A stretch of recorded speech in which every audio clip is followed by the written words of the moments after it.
Bukas na po ang huling biyahe ng mga barko mula sa Manila South Harbor, kaya inaasahan ng pamunuan nito at ng Coast Guard na dagsa ang mga tao bukas dahil gusto nilang humabol dito sa huling biyahe ng mga barko. Mula sa Eva Macapagal Terminal, may live report si Emil Sumangil. Emil, kamusta ang lagay dyan? Magandang hapon, Chino. Muling nagpaalala ang mga kinaukulan. Dapat daw 4 na oras bago nakatakdang ng biyahe. Narito na ang mga pasahero sa Eva Macapagal Terminal sa South Harbor para maiwasan ang aberya. Nakalista pasado alas 2 ng hapon kanina, Chino, ang Super Ferry 20 sa kayang halos 1,000 pasaherong patungo sa Cebu, Iloilo, General Santos City at Nasipit sa Butuan. Kanselado naman ang biyahe mamayang alas 8 ng gabi patungong Zamboanga.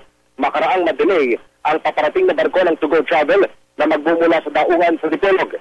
Sasagutin ng shipping company ang lodging at pagkain ng mga pasaherong naabala.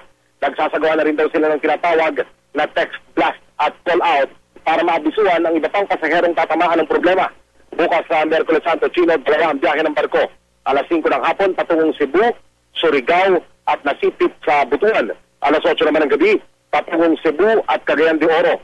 Walang biyahe sa Monday, Thursday at muling maglalayag ang mga barko patungong Visayas at Mindanao sa Good Friday, Black Saturday, Easter Sunday at tuloy hanggang sa susunod na linggo. Muling nagpaalala mga kinaukulan, mahigpit na ipinagbabawal ang mga sumusunod sa loob ng barko. Matatalas na bagay, mga baril na walang kaukulang papeles, nakalalasing ng inumin, flammable items at iba pa. Lalo pa raw kakapalang bilang ng mga pasahero bukas, bagay na pinag-aanda naman ng Philippine Coast Guard. Chino.